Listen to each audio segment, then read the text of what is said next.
Thank you for joining us. This is Live with Miami's Community News, and I'm Michael Mullen. Our special guest today is State Representative Fabian Basabe. We got it right? Yes, sir. How are you? Good, Thanks good. for having me. Thanks for being here. So you've been a state representative almost for 2 years. Yes. What drove you initially to do that? So it's actually an interesting story. I never thought in a million years I would enter the world of politics. You know, I was raised right. No religion, no politics at the dinner table. And a friend of mine actually was going to run for office. And he did the meet and greet with the consultants, and they scared him out of the race. And I said, that's ridiculous. This is somebody who's done nothing but good on every board, on every nonprofit, raised money, done good things. I mean, this person should be in office. And he was afraid that it would hurt his business, the cancel culture, for how he's politically aligned. The cancel culture of my district, which is a heavy left-leaning district, would affect his business. And he had to think of his many employees that would lose their jobs if anything happened to the company. I was so furious about a good person being scared away from politics. I went down to the elections place. I looked up whoever had the most amount of money running unopposed, because that happens often in South Florida. And I just decided to match it and campaign like hell and win. So this cancel culture affects so many people across the board. Someone is very upfront and some is on a very subconscious level, because we see as things get nastier, and they're pretty nasty at this point. Hopefully come November, that'll be different, right?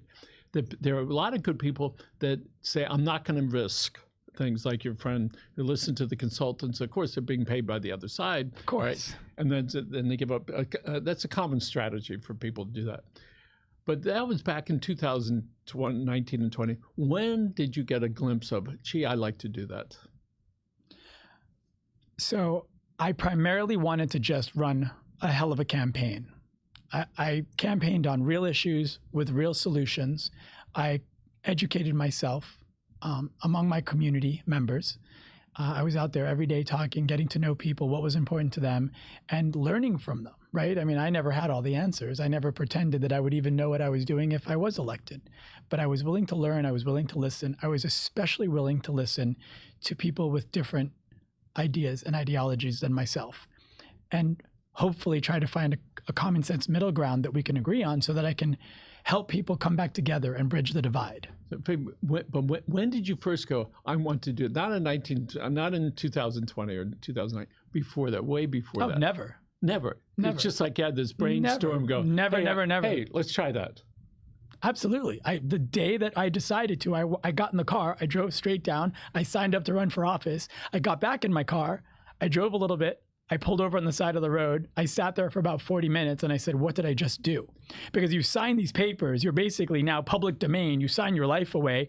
You are now free reign for anybody to say and do anything towards you. And there's nothing you can do about it. There's no protections for public servants. Correct. And if it turned out to be awful, somebody might say, well, it was impulsive, so it didn't turn out. But in this case, it was that idea, I'm going to go do that.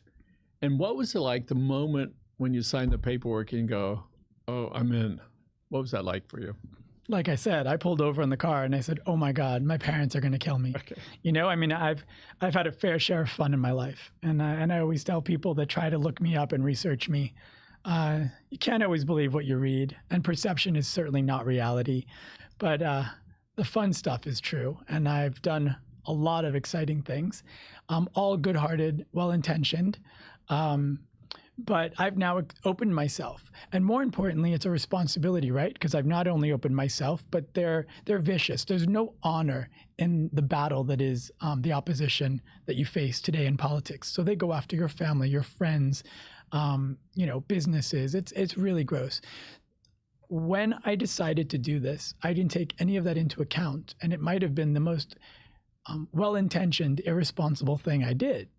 But I was on a mission. I wanted to prove a point that if people ran a clean campaign, if they campaigned on real solutions, and if they had a common sense center message, they would resonate with people and they would get the people civically engaged to vote, which is a huge problem in this nation.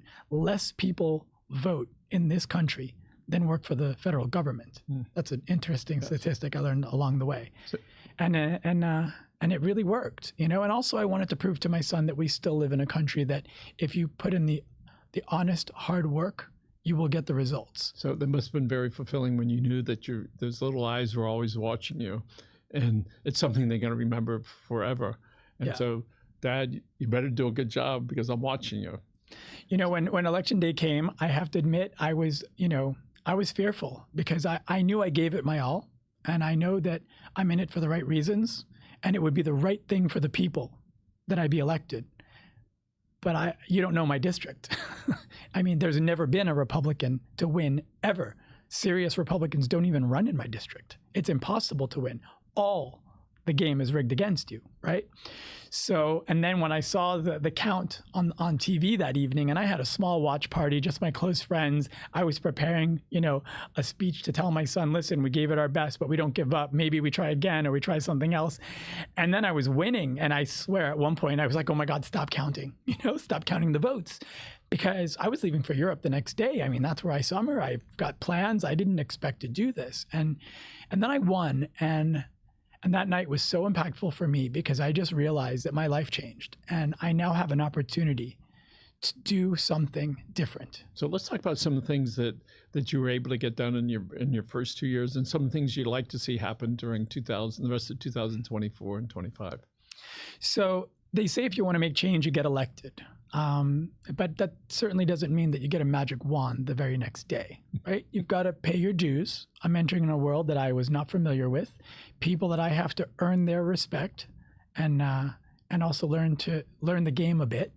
It was a difficult beginning because, and I was self-funded, so I didn't have any strings attached, and I didn't have mentors in this. A lot of people work their way up to a position like I attained. And they at least kind of know the players. I knew no one. And I didn't enter politics to make friends. Surprisingly, though, and this was probably the best moment of it all, as I got to know everybody, I made some real great friends up there and through the process. And I realized there's a lot of really good, well-intentioned people in office today. And the good outweigh the bad, which means there's still hope. And that's worth fighting for, and that's worth staying in this game for a little bit longer. In today's political environment, it is upsetting for most people. So it's nice to hear somebody saying that there's hope out there, and that's not a candidate, right? There's hope that things are going to get better, and there's people that are willing to work and negotiate with people on the other side of the aisle, and even people that are sitting next to you. So give us one or two of the projects that you would like to work on. So a lot of people don't even know, I didn't even at the time, what a state rep does. Your main priority is to bring back funding for the district. Mm-hmm. Now, my district is very unique because it's intentionally been marketed as very left. There's a lot of common sense center people in my district. But when you intentionally pander to the far left extreme, you isolate yourself from the state funding and those partnerships. Now, everyone says in the game of politics, but people don't realize this community service effort has become a business, and for a very long time now. So what they want to do is isolate you from, we are the largest tax donor district in the nation. My resort taxes from Miami Beach alone, one of the 10 cities that I represent, pays the most into the state than any other city, more than Vegas, I think Orlando, because of Disney, pays more than us, but that's a separate animal for me. And we don't get our fair share. We hardly get any of that money back. So my main role is to reestablish those partnerships. A donor city, so to speak. We're a donor city, but we are the donor city. And in the last man standing. And we appreciate it here in South Miami, so thank you very much. And we're the last man standing of a state in this nation, right? So there's nowhere to go after us. We've got to protect and we've got to take care of what we've got. But in reestablishing those partnerships, in my first term, the people were able to see what working together can really accomplish. Now, there's a lot of people that didn't want to work with me off the bat. I mean, you show up there one day and you go, hey, I'm here. I have a city manager, the former of Miami Beach, never sat with me once. County mayor, never sat with me once. Repeated attempts, repeated calls. They can't afford to work with me. They can't afford to reestablish those partnerships because they'd rather isolate us from state funding, force us into a relationship with federal funding, And that has no state oversight, which means that's just an open faucet of funding with zero accountability. And we all say it, we also see it, and more these days, it's very believable. It's almost in your face and offensive. This is money that comes in and never goes where it's supposed to go. And that's the game of politics. They distract you on the social issues. They bring your attention to national big issues that have nothing to do with your local politics. And they get you to vote one way. They're distracting you up here while they're just ripping out the land right from underneath you. So one of the things that constantly comes up that we hear is, what's the state going to do about, number one was the price of home insurance, of property insurance. Is there any real relief? And if there is, what does that look like in a year from now or 2 years from now? So you'll start to see, if you really look into the work and the results of that work, which the media isn't very friendly in putting that out there, which is awful, right? Because you have a lot of people that are very scared and everyone's suffering now financially. People can't afford these distractions, and it's dishonorable what happens now. The level of integrity in journalism is just below the ground. Present company excluded. And what we've done in the state is, I appreciate the platform, So what the state has done, and we have to realize that South Florida is solely responsible for the insurance crisis of the entire state. My district in particular is responsible for creating an uninsurable market. We've allowed, through not enforcing laws on the books, mismanaged HOAs, criminal activity, fraud. We've allowed bad projects. We've been building on top of broken pipes. I mean, we are a disaster.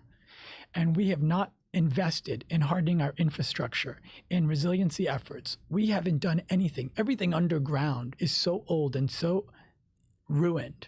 I mean, we are falling apart. We are literally sinking from the middle. It's insane. So the state has addressed that with a lot of tort reform. We've done away with the one-way billing. We've also started to invest, especially in my district. And that's something I greatly appreciate about the partnerships that I've created for my district and my colleagues in Tallahassee. We have the largest resiliency platform from the governor. We have record funding for, we have a wastewater grants bill that was actually my bill that got absorbed into the DEP package, funded at $200 million. That money is now recurring to address, all those broken pipes leaking into our waterways, causing all the backup sewage. Can you believe in the richest district in the nation, I still have septic? I mean, it's insane and it's disgusting. There are 105,000 plus septic tanks in Miami-Dade County. I assume that includes the cities. And there are only 5,000 of those that are being addressed now.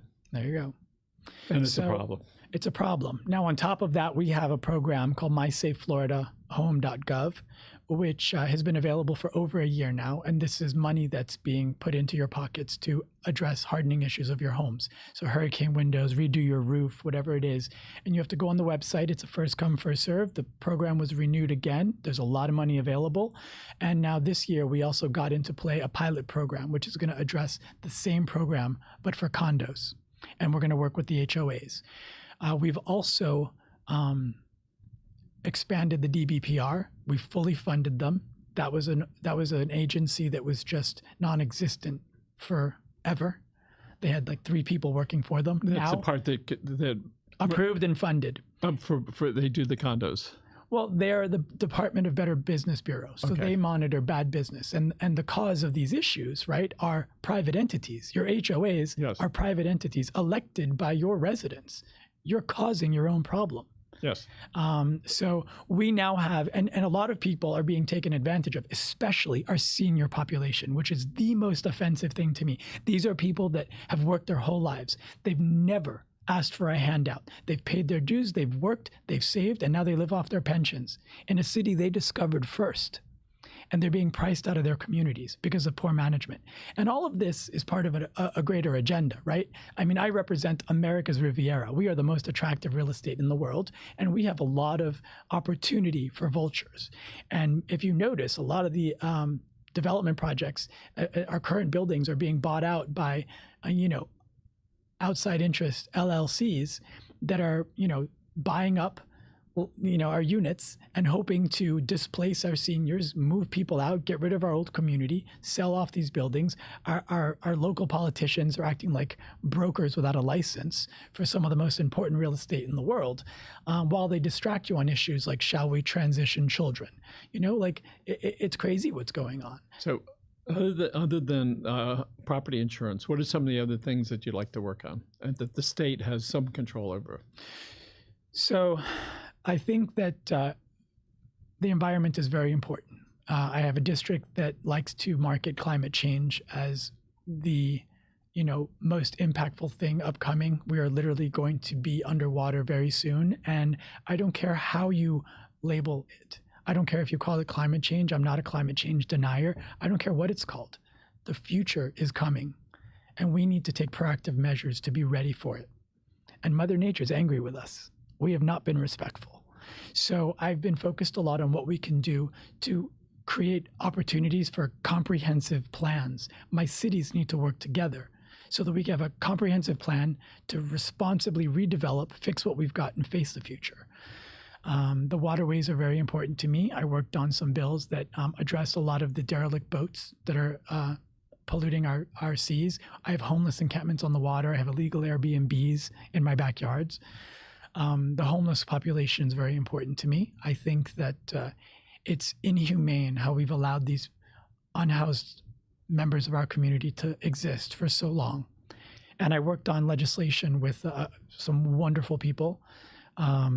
That's Bill 7021 that I co-sponsored, which finally addresses the real issue, because we have wonderful resources in this state, and our unhoused community can get help if they want help. If they recognize they need help and they want it, it's there. We have tremendous programs. But the people that are left on the street, they suffer from mental illness and substance abuse issues. And what a lot of the current or past programs would allow for is you get them on a bus, you process them through something, they don't qualify, they end up right back on the street, right where they came from, taxpayer dollars are being spent, nothing's getting resolved. What we've done now is we've expanded under the Baker Act a 6-month period where we can, and the state has invested $50 million in this initiative to start. And we are now giving these people real help, real diagnosis, real treatment, detoxification, psychologist treatment, whatever it is, to find out where they are, get them clear, and help them get to a place where they can understand what they want to do next. And then we get them into something to help them move over and be productive members of society. Miami-Dade County is down about 180 beds in the last couple of years for Baker Act patients. So now if all the beds are filled, they send them up to Broward County. Now, I don't know who pays for that stuff, but to say a county of 300 million, over 3 million people here, and we have to send people out of Miami-Dade County because we're not doing enough here. That's no longer. The state has intervened on this, and in the same bill, another bill, 1365, we addressed that. Homeless encampments are no longer legal. You may not be taking over our public spaces, but in fact, now cities are required by state law to provide designated areas where they have food, water, protection. We had a lady who was murdered on our streets in her sleep recently, within the last 30 days. It's not safe out there, especially for people who can't defend themselves. So we now have resources, also money available to require cities to address those needs and provide those safe spaces. And a lot of people mention that there are lesser beds available. I've been to some of these facilities, and I always am able to find beds. Good. I wrote a piece recently about my lesson at the stoplight. I'm sitting there, and as I'm thinking this whole through, remember it's a minute and a half. Here he comes. He's going to want money. Are you going to give him any money? You're not going to give money. Are you just going to reach in your pocket, whatever it is, you're going to give it to him?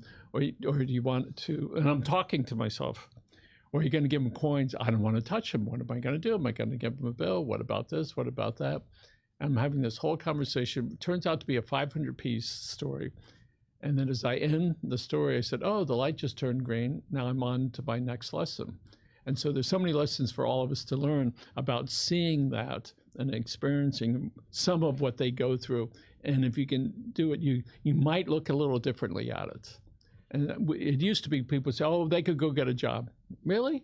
Are you going to hire them? That don't they need to get in some program so they can get cleaned up? They can learn to work. A lot of them work in restaurants, and we as a community have to do more to try to protect them. We do, and I'm really proud of this legislation. I think it's going to be transformative for these people who are just vulnerable, suffering members of our community. And it's time that we did something, and we did.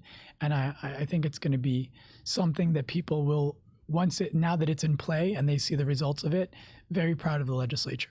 A few months ago, there were some kids out partying on a boat, and they dumped I saw that. Dozens and dozens of junk. A couple garbage cans full of junk. I'm so happy that they got caught. Is that a state function to watch that? That's not a county function. Well, the state makes the laws, yes, and the laws are on the books, and it's up to the cities to enforce them. Yeah. And you can't decide what laws you want to enforce. They're there for a reason. And I actually don't appreciate the fact that we have to constantly be creating new laws. We had a civilized society once upon a time. We don't need more laws. And granted, there are some that need to be tweaked and updated, and that happens. And there's, a lot of intelligent people and important stakeholders that, give us their opinions, and we work hard on that. But what those kids did, I wanted to arrest their parents. Who's raising these kids? Who taught them that was video, okay? You could see some of the kids were laughing. Oh, look, they dumped it all over. My grandkids have kayaks, and they live on a canal near downtown, not down in Coral Gables. And when I asked them about keeping the waterways clean, they said, so we can see the manatees, Grandpa. We need to take care of this. We brought them right in here. We had a conversation about it. So at a very young age, they're learning. You don't dump stuff like that because it's going to hurt. Yeah. There were some recent reports about plastics, being little particles winding up in men. I'm sure it was women. They just haven't tested them yet. So all that stuff, there is a huge, huge impact for all of us on how we recycle or don't recycle, or how we litter or dump things. But let's talk again about things to be recycled. What can the state do so that we can get more vendors that want to buy our recycled stuff out of Miami-Dade County? Because you can find this hard to believe that those little plastic bags we get at the stores are not recyclable with the Miami-Dade County vendors. They don't do it. All those bags we get from the grocery stores are not recycled. So I actually had a discussion with the former mayor of one of my cities the other day about this specific subject. I don't see a bill like that actually moving through. I think some time ago it was attempted. But what we can do is request paper bags. Yep. That's an immediate solution. Educate our communities on how we can all civically be engaged in requiring what's right. And so the demand will drop for the plastic bags? The demand will drop, and they'll stop buying the plastic bags. They'll stop stocking up stores with them. I always ask for a paper bag at every store. When I go to the drugstores, I say, I don't need a bag. Give me my receipt, because I don't want to be busted on the way out. Because I know what I'm going to do with the bag. It's going to wind up in a dump. I also proposed a bill this session with a wonderful lady who happens to be on the Democrat side. Her name is Marie Woodson. And I always tell her she's my favorite on the crazy side. And we did a bottle recycling bill, a buyback bill, which a lot of states have. And I think it's a capitalist approach to, a big problem that we have. And we worked hard at it. We got a little sabotaged from our Democrat counterpart in the Senate. They didn't file their part on the Senate side, so our bill didn't make it anywhere. But it's something that should definitely be revisited. But a lot of it is education. Yes. How are you raised at home? And education starts at home. Yes. We have a minute and a half left. And I want to go a couple things. Is the election, the first phase is August 20th. Early ballots go out. When do they go out? Pretty soon, next couple of weeks. They go out on the 11th. Yeah. In a week and a half. Yeah. All right. Yeah. Don't forget, we have a lot of honorable people overseas deployed. They've got to get their ballots. And I encourage people to vote. Interesting statistic. Less people vote in this nation than work for the federal government. Let that sit in. All right. So people can find out more about you on your website. And my number is 28 in the primary. Vote number 28. My favorite number. All right. So that's interesting. It's a very important number. If you study numerology, I encourage everyone to look it up. I don't think we have the time to discuss it now, but I'll post something later. It's interesting because one of our addresses here, my number's been 28 for decades. Really? One of our addresses, if you take the 4 numbers to describe the address, adds a 28. My wife says, look at that number. I said, I'm waiting for the lotto, whatever it is, let's go. It's a spiritual number. Oh, is that right? Yes, sir. All right. Well, rather spiritual the last couple of years. So people can find out more about you. You're very pleasant, easy to get along with. You seem to be pretty bright, so people should consider you. And they can go, again, find out all about you. And remember, folks, vote early, all right? When you get that ballot, don't wait. Just fill it out and go down. Your last day of voting is is August 20th. Yeah. And if you'd like to meet me, I'll be probably at the Miami Beach City Hall. Okay. And I'll be all over. And if anyone would like to reach out to me, my phone number is on the website at fabianbasabe.com. I always encourage everyone, follow my social media. I put a lot of time into the content so people can get to know me better. State Representative, thank you so much. Good pleasure. luck to you. Thank you so Continued much. success. Again, folks, check them out, and we appreciate you tuning in. Have a great day, and many thanks to